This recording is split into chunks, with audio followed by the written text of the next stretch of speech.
इस समय संसद का मॉनसून सत्र भी चल रहा है।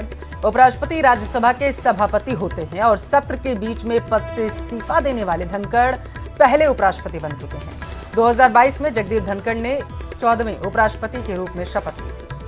6 अगस्त 2022 को हुए उपराष्ट्रपति के चुनाव में धनखड़ ने विपक्ष की उम्मीदवार मार्गरेट अल्वा को हराया था और उनके इस्तीफे के बाद राज्यसभा के उपसभापति हरवंश नारायण सिंह चुनाव होने तक कामकाज संभालेंगे। चुनाव की प्रक्रिया 60 दिन के अंदर पूरी करनी होगी। चुनाव में लोकसभा और राज्यसभा के सभी सांसद वोट डालेंगे। तो 67A के तहत संविधान में जो आर्टिकल है उसके तहत उपराष्ट्रपति जगदीप धनखड़ ने राष्ट्रपति द्रौपदी मुर्मू को पत्र लिखा, उसमें आभार जताया सांसदों का और स्वास्थ्य का हवाला दिया। ज्यादा जानकारी के साथ संवाददाता विनीत इस खबर पर जुड़े हुए हैं।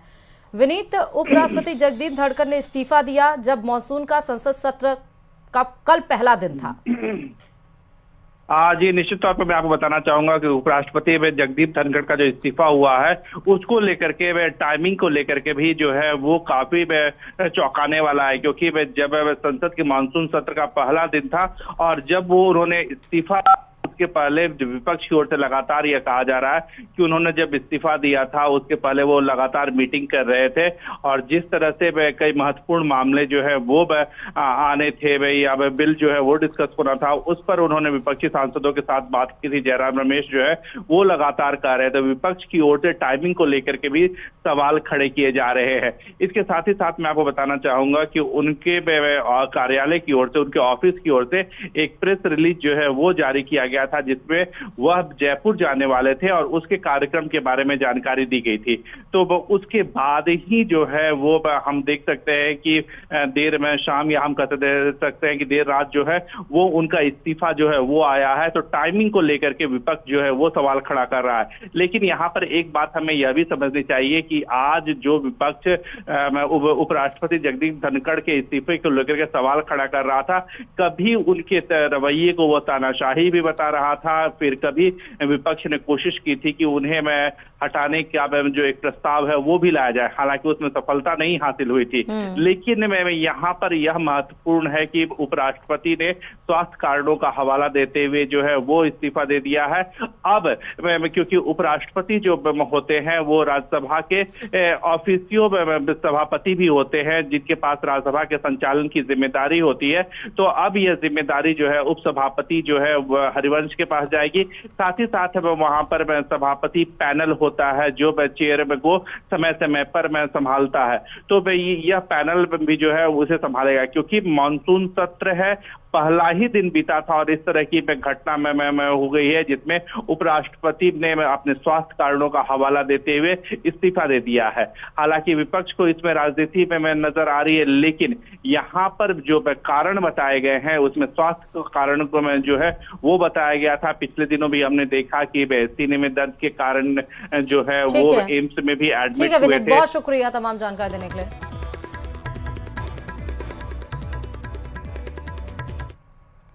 उपराष्ट्रपति जगदीप धनखड़ के इस्तीफे की खबर के बाद उनके पैतृक गांव झुंझुनू जिले के किठाना गांव के लोग स्तब्ध हैं। गांव के लोग एक दूसरे को फोन के जरिए इस्तीफे की अचानक मिली खबर को कंफर्म करने में लग गए थे। बताया जा रहा है कि धनखड़ के भतीजे हरेंद्र धनखड़ ने बताया कि इस्तीफे की खबर के बाद न केवल किठाना गांव बल्कि आसपास के पड़ोस के गांवों से भी फोन आ रहे थे। उन्होंने बताया कि यह सच है कि इन दिनों उपराष्ट्रपति जगदीप धनखड़ की तबीयत नासाज चल रही और जिसे लेकर उनकी पत्नी डॉक्टर सुदेश धनखड़ काफी चिंतित थी। लेकिन इस्तीफा भी देंगे ऐसा कोई सोच नहीं सकता था, क्योंकि आपने देखा कल मॉनसून सत्र था। कल हालांकि जैसा हमेशा अनुमान लगाया जाता है कि सत्र की शुरुआत होगी और वो हंगामे की भेंट चढ़ेगी, वैसा ही हुआ। 12 बजे तक के लिए कार्यवाही स्थगित कर दी गई थी, लेकिन किसी को यह नहीं पता था कि अचानक से जगदीप धनखड़ इस्तीफा दे देंगे।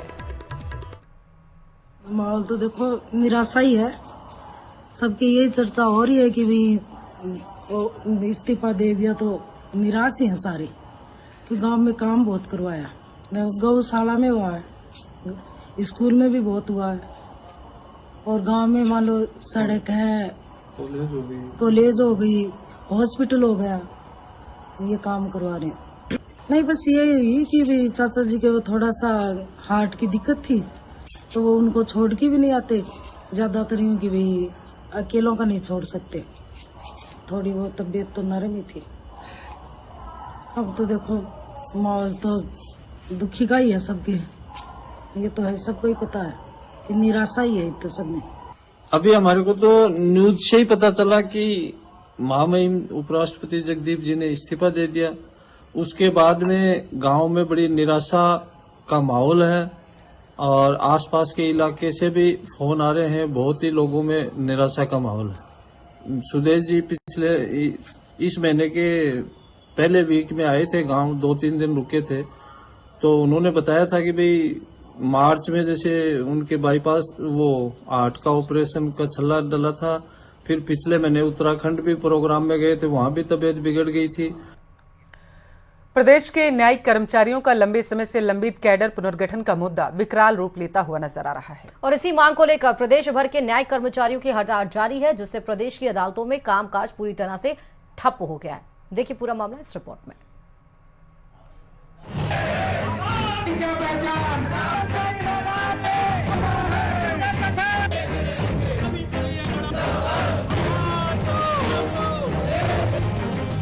न्यायिक कर्मचारियों की हुंकार, कैडर पुनर्गठन की दरकार, सरकार जल्द करे समाधान, सड़क पर उतरे न्याय के रक्षक, मांगों को लेकर उमड़ा हुजूम।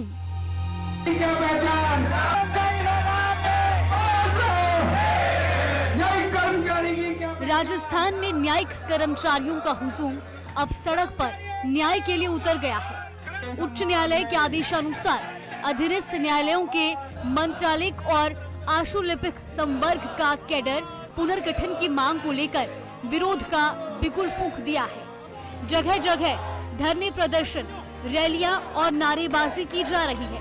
इसी कड़ी में भीलवाड़ा में जिला सेशन एवं न्यायालय परिसर में राजस्थान न्यायिक संघ के बैनर तले न्यायिक कर्मचारियों ने विरोध प्रदर्शन किया। इस दौरान उन्होंने जमकर नारेबाजी की और इस बीच संघ ने चेतावनी दी कि अगर मांगे नहीं मानी गई तो आंदोलन को और उग्र किया जाएगा। राज्य सरकार द्वारा न्यायिक कर्मचारियों के लिए पुनर्गठन लागू नहीं किया है।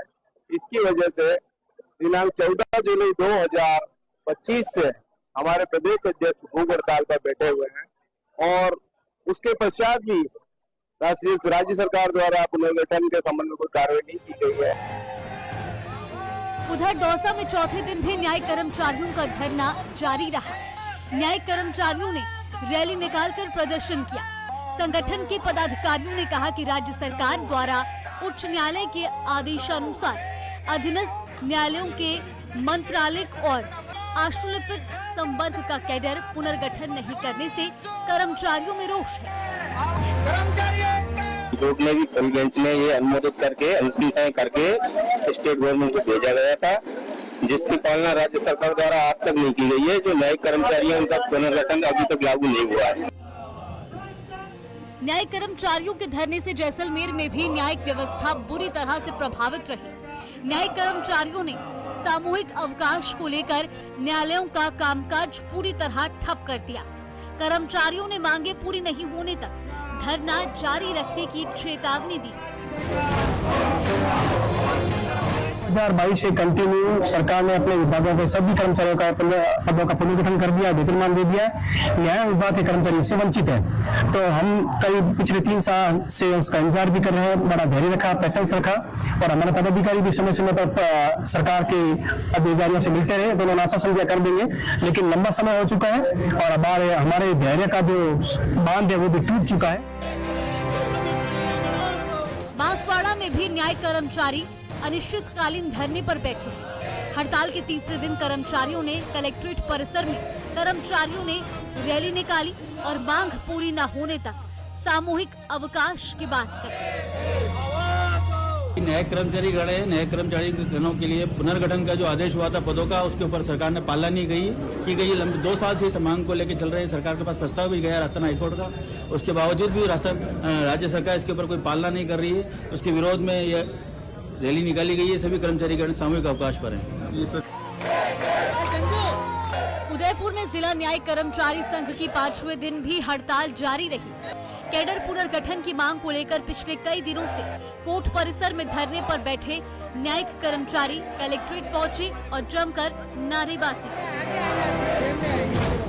डीबी के द्वारा भी 6/5/2023 को 6 मई 2023 को इसकी जजमेंट दे दिया गया था और उसके बाद गवर्नमेंट को भेज दिया गया था। उसके बावजूद गवर्नमेंट द्वारा मात्र ये लिंगर ऑन किया जा रहा है और केवल हम तो ये चाहते हैं जो सभी विभागों में पुनर्गठन हो चुका है और पुनर्गठन हमारे न्यायिक कर्मचारी संघ में भी न्यायिक कर्मचारियों को भी पुनर्गठन की मांग स्वीकार की जाकर और जल्दी जल्दी इसे लागू करवाया जाए। बस हमारी मेन ये मांग है कि अब देखना होगा कि न्यायिक व्यवस्था को प्रभावित कर रहे इस बड़े मुद्दे पर सरकार कितनी गंभीरता से कदम उठाती है। Bureau report news 18 Rajasthan.